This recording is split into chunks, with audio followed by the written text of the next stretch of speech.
Welcome, Raphaelle. Hi. How are you? I'm very good. Very Please, good. please tell the people who you are and what you do. My name is Raffaelle. My full name is Mary Raffaelle, but most of my friends call me Raf, and I went by the name. I went by my last name for pre-internet, so it's people are always confused about what my name is. I was in the Cycle Sluts. I'm most famous for being in the Cycle Sluts from Hell during the late 80s, early 90s. I've done many things. I worked for a big fashion stylist who did Sex and the City and Devil Wears Prada for a while. Hated it. Oh, And now technically I run it's kind of a music management company. The idea was to help out um, local New York bands that needed assistance. The company's owned by a wealthy woman who could afford to do that. Since COVID hit, she hasn't been super interested in doing that, so we're kind of on hiatus. But we do have a record company called WDGO Records, and that is still active. The person that runs the company is in LA, so it's more active in LA. hmm. But I have had a lot of spare time because we haven't been doing it. This woman I work for is very generous. And I have been working on a book the last year. So I'm trying to get this book done. And then I'm not going to do anything for the rest of I'm going to play video games and I'm going to, smoke pot until I die. That's amazing. Video games are the theme of the That's week. my plan right now, you Tell know. me, okay, tell me more about the book. I have a lot of stories. Everybody from my era has a lot of stories, and it was a different time because there was no internet. I had a particularly chaotic time. I was very chaotic during that time. I got in fights all the time. The band got big very quickly. We had a lot of crazy fun stories. We toured with Motorhead through Europe. We toured the States. So I just wanted to get these stories down. My take on it is I couldn't I was very lucky. I've always been very lucky, and a lot of opportunities were always coming to me. And the band, like the minute we started, it became something pretty big. I didn't enjoy any of it because I was fixated on relationships and this stupid fucking relationship that I had that was really unhealthy. Hmm. I was constantly looking there when all of this stuff was happening over here.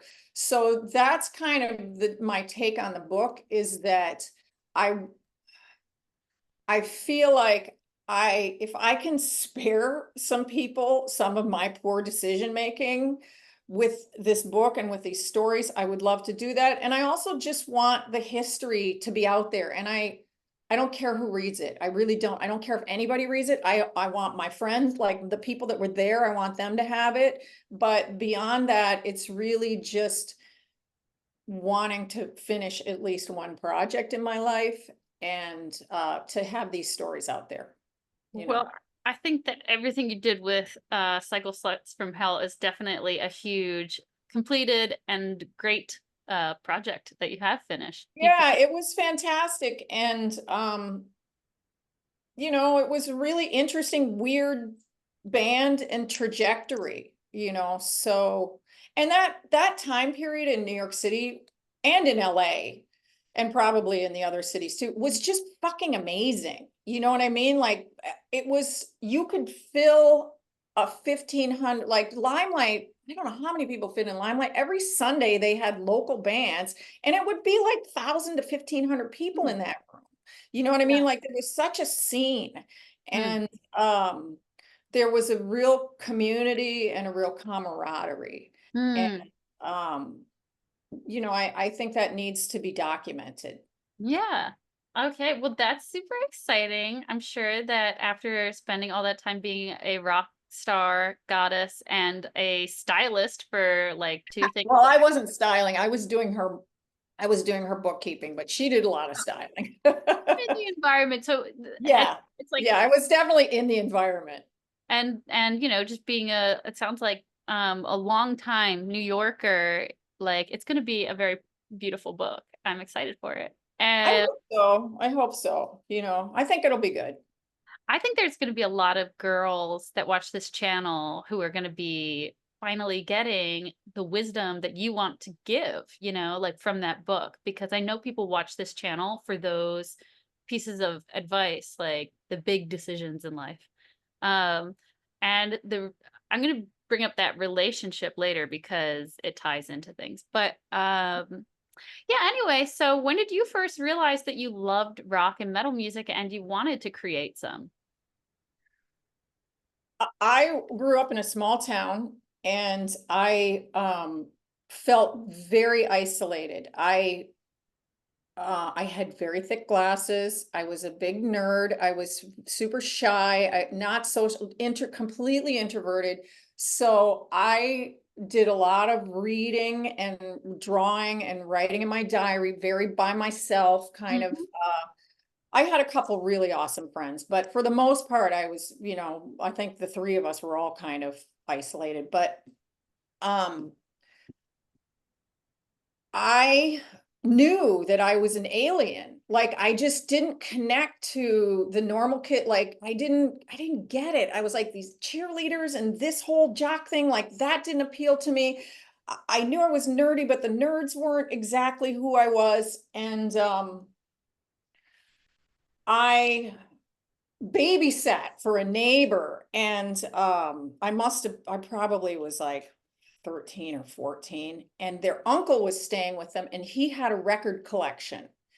And so I started playing and my brother and I were already listening to things like, we had great taste. Like we listened to Aerosmith and Queen was a big one for us. Uh, we were listening to cool shit, but this guy had a bunch of Todd Rundgren albums, and Todd Rundgren was is very cerebral and nerdy and weird. And there was something about that that just made it just clicked for me. And I was like, oh my God, these are, oh, that's so cute. Don't know how it does that. Either. I'm not a computer person. It's very cute. I I just kind of lost it. I was like, oh my God, this like there are people out there that I can relate to. And I had never had that. Never. And so in that 1 hour of listening to that record, everything changed for me. Hmm. And then at the same time, sorry, put the dog down. Yeah. At the same time, punk rock started happening. Like 1977 was when America started hearing about, Sex Pistols and all of that. And so I read this little article in our local newspaper about what garbage they were. And I was like, oh my God, this is who I need to go find. My So people. so then I became very into punk rock and I knew that everything was happening in New York City. So then my goal became, I'm going to come to New York City and be with these people. And I never wanted to create music. I just wanted to be around it. I wanted to go to the shows and I wanted to hang out with the people and I wanted to see the music. And so that that album, like those Todd Rundgren albums set this trajectory for me, but I think it would have happened anyway. That's It so was just, interesting. yeah, it was like music became this safe refuge for me in the middle of these, people that really didn't get me. And then once I got into music and I started dyeing my hair and wearing clothes in this tiny town in Michigan in like 1979, people lost their minds. Like people wanted to kill me. Mm. People screamed at me in the hallway. And I was like, Mhm. fuck you. I'm getting out of here and I don't give a shit. And I Yeah. got contact lens and that helped too. Oh, completely relatable. Like I grew up on a farm and I did not fit in with the community at all. And it was like people's parents hated me. And I was like, that's really intense. I'm a child. Yeah, my mom was, my mom was kind of conservative in certain ways, but she didn't care what I looked like. You know what I mean? As long as I was going to school and getting good grades, she didn't care if I dyed my hair purple or whatever. But neighbors would stop her and say, "What are you gonna do? Right? Like, this is a Okay. problem, and how are you gonna fix her?" Oh, You know, I everything I was wearing was black, which mhm. nobody wore. It was all pastels there. So Yeah. yeah, it's interesting when you grow up in these areas and you don't resonate with what's happening around you. Yeah, totally. My, like, middle school bus driver, I don't know what I was doing with my hair at the time. It was probably, like, orange, and I was, like, getting on the bus with my backpack, and she's like, "Your mother lets you leave the house looking like that?" And Yeah, it's shitty, I like, to was say to some little girl, you know? I was in, like, 7th grade. I was like, "I don't know, I like Iron Maiden, and, like, this is my Iron Maiden shirt. It's got orange on it, so my hair's orange now." Yeah, yeah, That was it. yeah. Anyway, so relate People um, get mad. People get angry when they don't understand why you look a certain way or why you're yeah, it's like, who cares? yeah, Go get a hobby. yeah. Um, and and so, all right, so if, your music were a movie soundtrack, Cycle Sluts from Hell, what would the movie be about?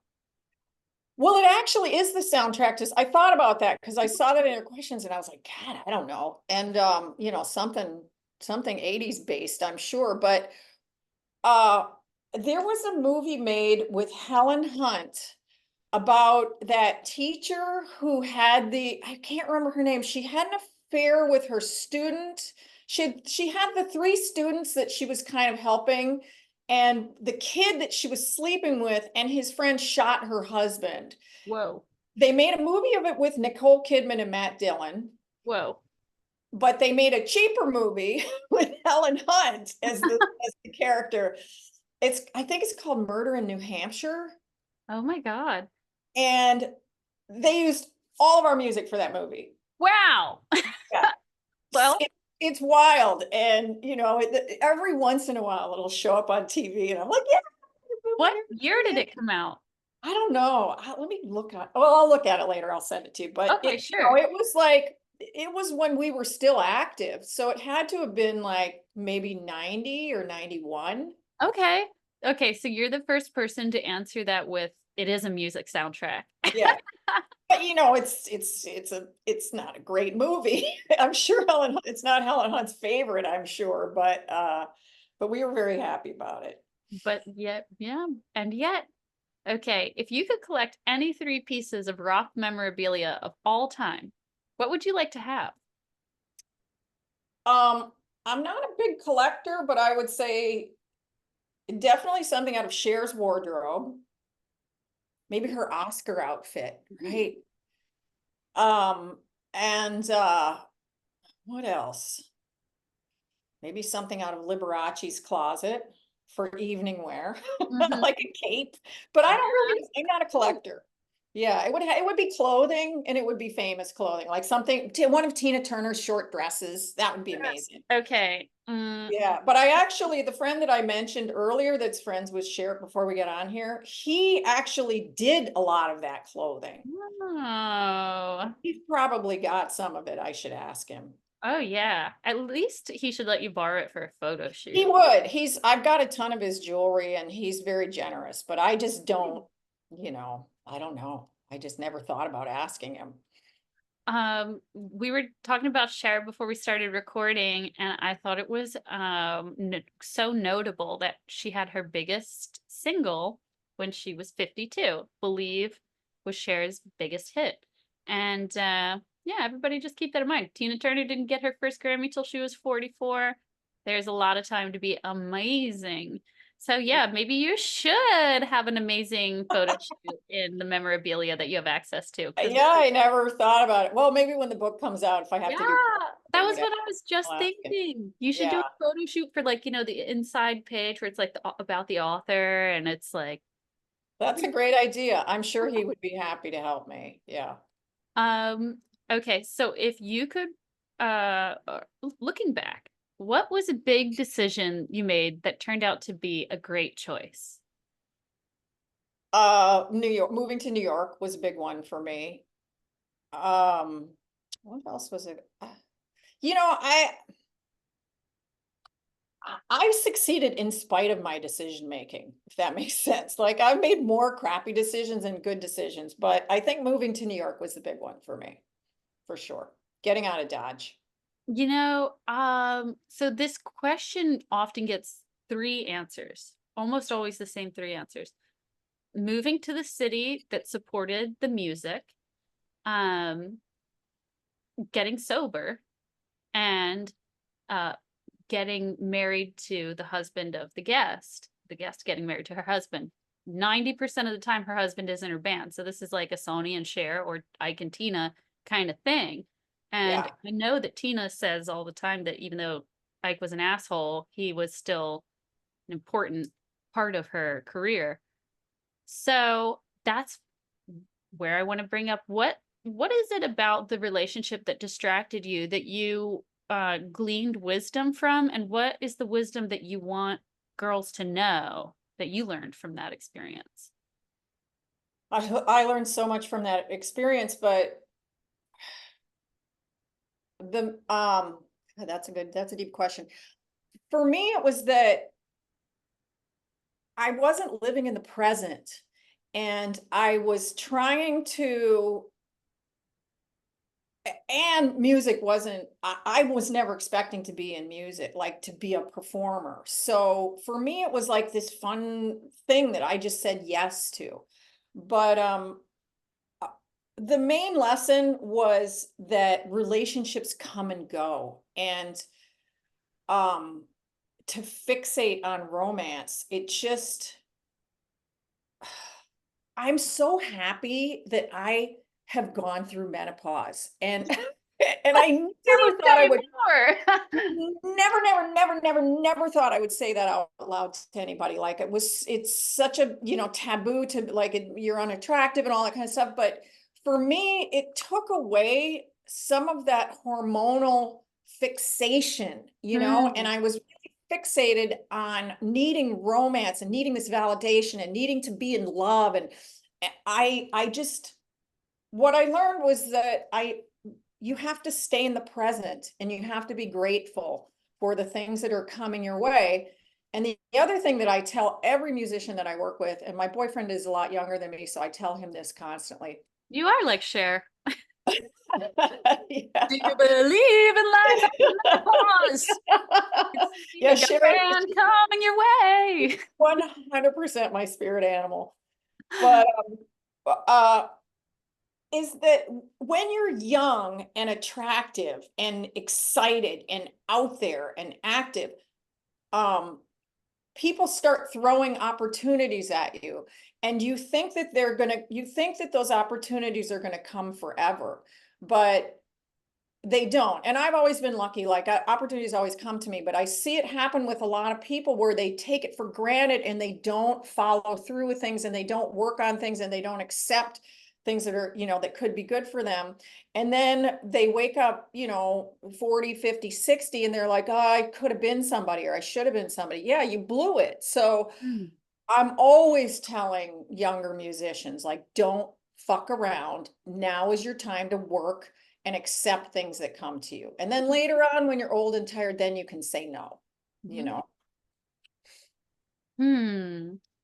Love that. That is so rich. There's so much to think about there. Stay in the moment, be grateful for the good things that are coming to you.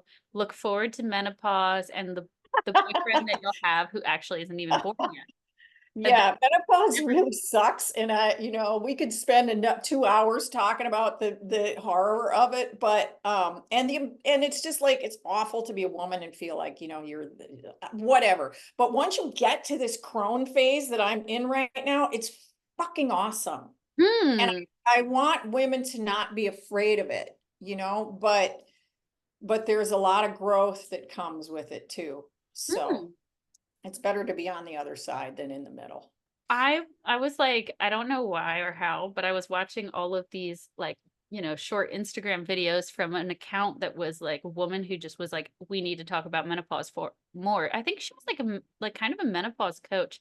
I just got sucked in. So I was thinking about this a lot. And I was thinking, I think culturally, like women are talking about stuff that people didn't talk about when I was young. or a young kid. And 100%, yeah.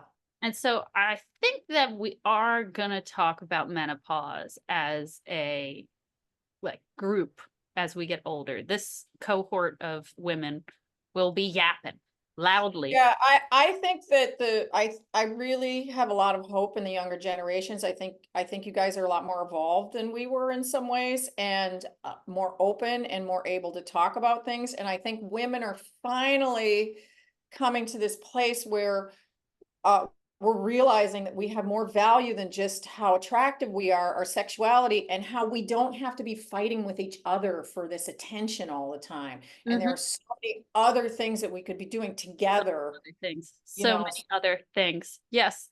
Yeah. And I had there was this like profound moment when I heard an interview with Courtney Love and someone, and they tried to bring up Kurt Cobain, and she said, "Whoa, whoa, whoa! We don't male identify. I am not Kurt Cobain's like limb." And so from that point forward, I was like, I will never tell anybody if I am or am not in a relationship ever again. Everybody can suck it. I Awesome. exist, me first. That's awesome. I love that. So Yeah. we don't talk about men on this show. We love them. They're fine.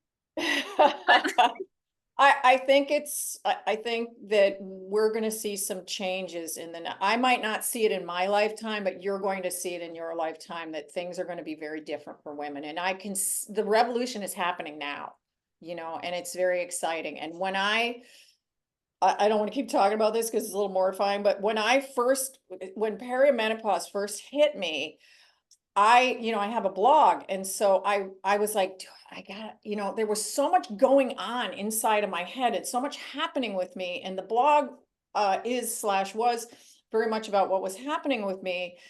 And I was like, how can I write about this and not be embarrassed? And then I was like, you know what? I'm just gonna who gives a shit? Like, everybody knows how old I am. Mhm. So, I wrote about it, and I got so many emails and so Mm. many messages from people that are like, I'm so happy you're talking about this. I'm afraid to talk about it, but we need to talk about it. So that was a big lesson for me too. It's like, we need to stop being embarrassed about being older, or embarrassed that we don't look the same, or even, using that as a litmus for our value in this world.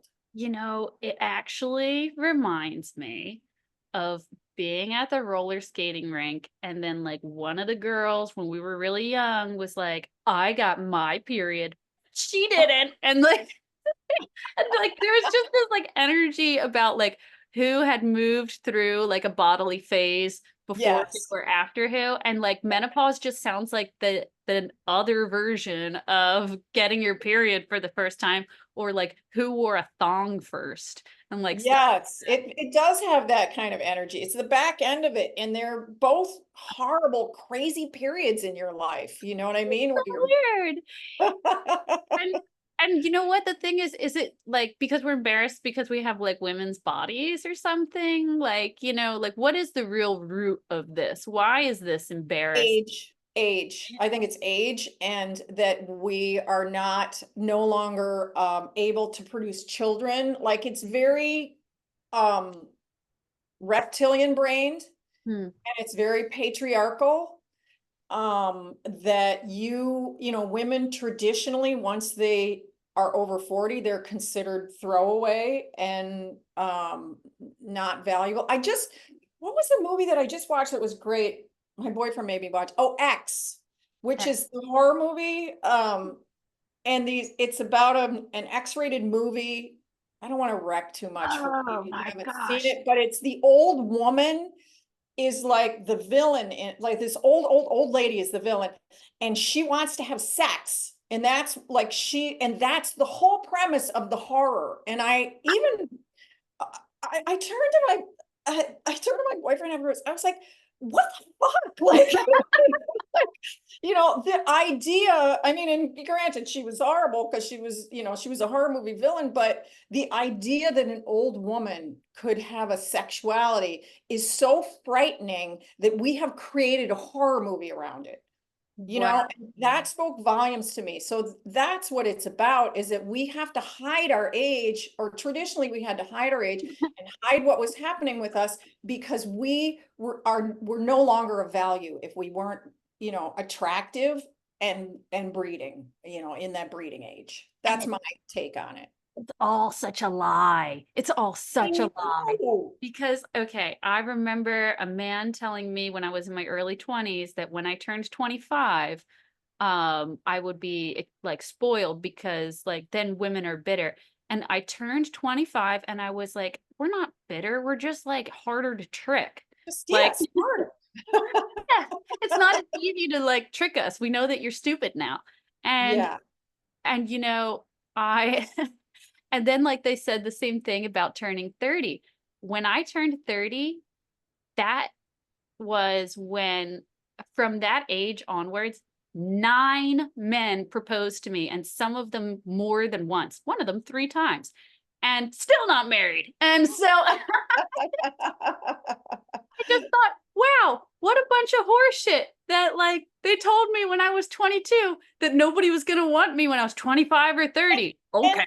yeah, and think about how long we live, like how ludicrous that is, that you only have this like tiny little window where you have any value, you know? It's so fucking stupid. And And like I the will tell you that me, I just sat in a pool with a couple of my best friends yesterday, and we all agreed that we are thrilled to be this age. I can't wait to completely step out of the race and just not give a shit about what I look like. You know what I mean? Like I'm still in there trying to judge, but there's something that's very freeing about not being attractive to a certain contingent of men.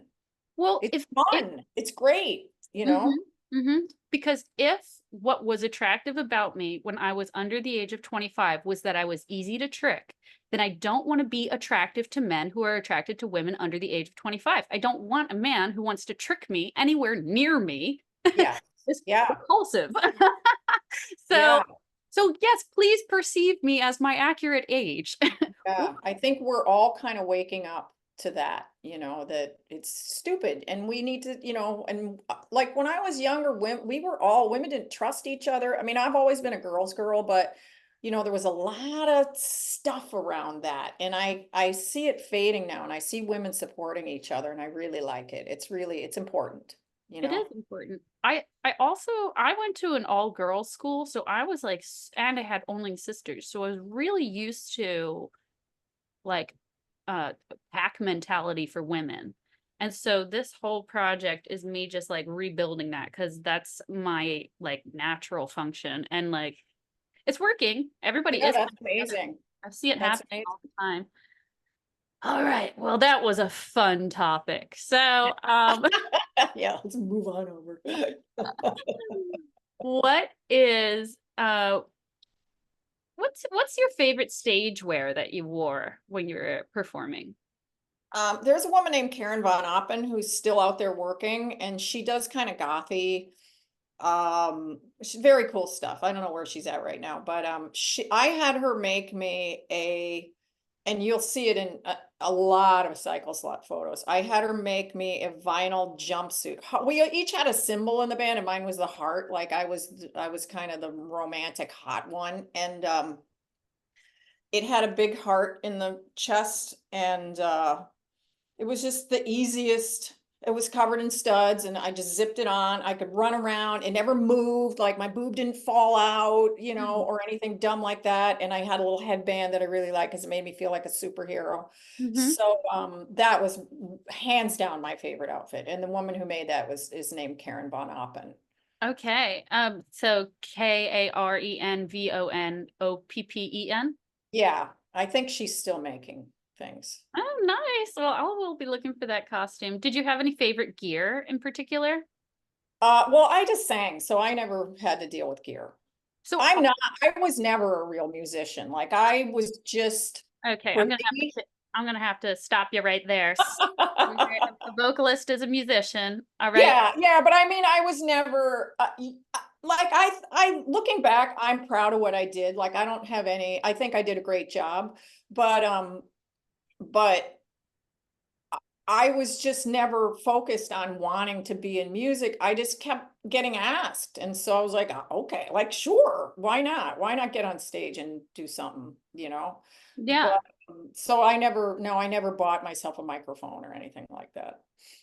For people who don't know about the band structure of Cycle Sluts from Hell, it was once compared to like a heavy metal Supremes because it was four singers and then you all had the backup musicians. And I wanted to bring up the musicians because I know that it took a while to swap people out, to find people who could work with the act smoothly.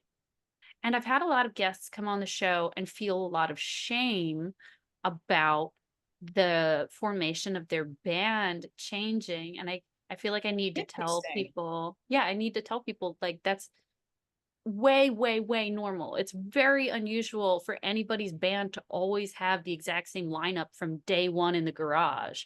Yeah, it's almost impossible. I mean, it's like being married to 5 people or 4 people or 3 people, you know, it's rough.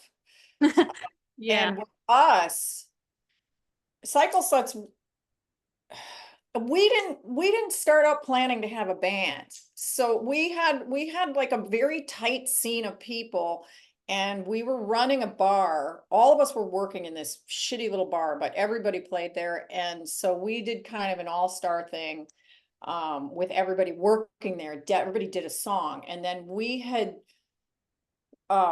that sort of fell into a band because everybody was so excited about it. Like, people kept asking us when we were going to play. We were like, well, maybe we should do something. So there were the 4 girls, and then we had friends that were, none of us played instruments. So we was like, let's start a band. You know, we were like the Spice Girl, like we were idiots. And so, but we had so many friends in our scene that were musicians that they all wanted to play with us. But being in a band with 4 women who were very different from one another, very young, you know, everybody had their own issues happening. We were a nightmare, you know, like we were like, if we did a photo shoot, we would argue for days over which photo to use, because we'd be like, well, this one's good. And someone would say, well, my chin looks weird. And then we'd be like, well, this one. So the only person that was able to ride it out with us from point A to point B was our guitar player and songwriter, Pete Lisa, who was called Lord Roadkill in the band. And he is the most patient, loving, quiet, creative human being that you could ever meet. And he was the only one that could deal with us. You So know he what? kind of he sort of ran the musical show, you know, and he never wanted to be interviewed. We were constantly trying to get him into interviews, and he didn't want to talk to anybody. He just wanted to play music. So Okay. but it was him, it was the 5 of us, the 4 girls and him, and then there was sort of a rotating group of people. And we had some guys in the beginning that, 2 of them that I want to mention. One is Tom Von Doom, who wrote I Wish You Were a Beer, or partially wrote, you know, co-wrote. And he played bass, and then the other one was a guy named Scott Du Bois who played drums. And those 2 guys would have stayed with the band, but we, without getting into details, we kind of screwed them over a little bit. Like, we didn't want to give them everything that we had, and we should have. Hmm. And we were trying to treat them like hired players, and they were like, fuck you, we're leaving. So that's one regret that I have, is that I feel like we should have just brought them along with us. Hmm. Yeah, that's really interesting. There are some people who want to be hired guns. That's what they prefer because then you just send them the tracks and they do the thing and then they don't have like they don't care to make decisions. And then there are people who want to be more involved. Well, and keep in mind, this was the 80s, so it was a different situation with record companies. Like, you got a lot. It doesn't happen the same way anymore. Like, I mean, I didn't realize at the time you had to pay it back, but you know, there was a lot of gifts that came with that, that don't exist in the same way anymore. So they were like, well, fuck you. We've been rehearsing and driving places, and, you know, like, we've been in it the same way that you guys have. Why can't we come along for this? But we just didn't trust it, I guess, at the time. And Pete was the one person that we depended upon for everything. Okay. Yeah. Interesting. Uh, there's like I wonder what kind of decision-making process would be like useful when you get to that kind of a crossroad with like how much yeah, I mean, I guess if somebody's carrying all the gear in and then they're at every practice and they're doing everything. Yeah, they were doing everything we were, they were there while we were writing songs or whatever. They weren't, the bass player, Tom, helped write, the drummer not so much, but they were in it, so they were right. But at the time, we just didn't, we had hired them later and we were like, fuck this, it's just us, Okay. so. And it was very easy to find replacement musicians. So maybe business wise, it was the right decision. But for me personally, I feel like I kind of wish that it had gone down differently. Hmm. Okay. What is a performance memory that you'll never forget? Um, there's a few. So when we played, when we went on tour with Motorhead, we were very, very, very green. Like things happened at record speed for us. Like we were like, maybe we should start a band. And then like 5 minutes later, we had a record deal. And like our second gig was opening for the Ramones because we were friends with Joey Ramone and he loved us. And so he was like, come play with, so we went from like nothing up to here very quickly. And because of that, when we went to Europe to tour with Motorhead, the first show that we played was at the Hammersmith Odeon, and which is a big theater. And we were frozen behind our microphones, like, and they hated us. Oh no. Like the whole entire audience was like, and then Hit Parader had a cartoon in the back, like making fun of us, like it was bad. And and we we toured with Motorhead. Lemmy actually brought us backstage that night and gave us some advice, and we listened to it. And then by the time we got back, we played our own show in London at the Marquee, and we were a completely different band. Hmm. So we had it was sold out, but it was an audience that was kind of waiting for us to suck. Oh, And there was one guy in the front that was just flipping us off the whole time. God. Down here, up, it was up like that. And I'm like a rage master, and it's been a real problem in my life. But on stage, it was awesome because I could get very creative with being mean to the audience if they were pissing me off. And this guy, after like 2 or 3 songs, I was like, fuck this guy. And so I took my fingernails and I shoved them way up his nose, like, yeah. And then I yanked him out and I shoved him in his mouth and I wiggled it around, right? Happily, Wow. That is happily, we'd been on tour for, 3 months, so I didn't have long fingernails, but which is why maybe I thought it was okay. But everybody was stunned. Everyone was like, and he froze for a minute, and I was like, oh fuck, I'm in so much trouble, right? And then he went, and he was the last guy in the room. Like he waited for an hour to meet us. He would not leave the venue. And they came out and were like, you have to go talk to this guy because he refuses to leave until you do. So I was like, we still crack jokes about that moment. So that was a fun story. that is an unforgettable performance Yeah. for sure. Yeah. I love that man. He just needed to see you get angry, and then he loves He an needed angry woman. special attention, I guess. I don't know. I don't know. So maybe he just really wanted to see you in your power. I guess, yeah, it was wild, and I was pretty creative when I got mad on stage, but it was always scary. Like it was scary because I was always afraid I was going to hurt somebody. So happily I didn't. That's so amazing. Oh, okay. So, do you have any more announcements for us? There's the book and Um, no, just the book. I'm leading a very quiet life right now. I could push my boyfriend. My boyfriend's on tour right now. He's in the Ravagers, and Okay. he's in the Dead Boys. So if you see the Ravagers come through, if you see the Dead Boys come through, go watch them play. My boyfriend's playing bass, so I'll push Okay, that I'm just up. gonna be like looking for you at the show though. Yeah, All right. I'll Well, be there. thank you so much for your time today. It was Yeah, of extremely course. It's great pleasant to to talk. talk to you. Yeah, All it was right. really a big pleasure. You brought up some really cool stuff that nobody has ever talked about before. So thank you so Good, much for that. good. All right, no problem. Have a great day. Right. Mwah, Bye. bye.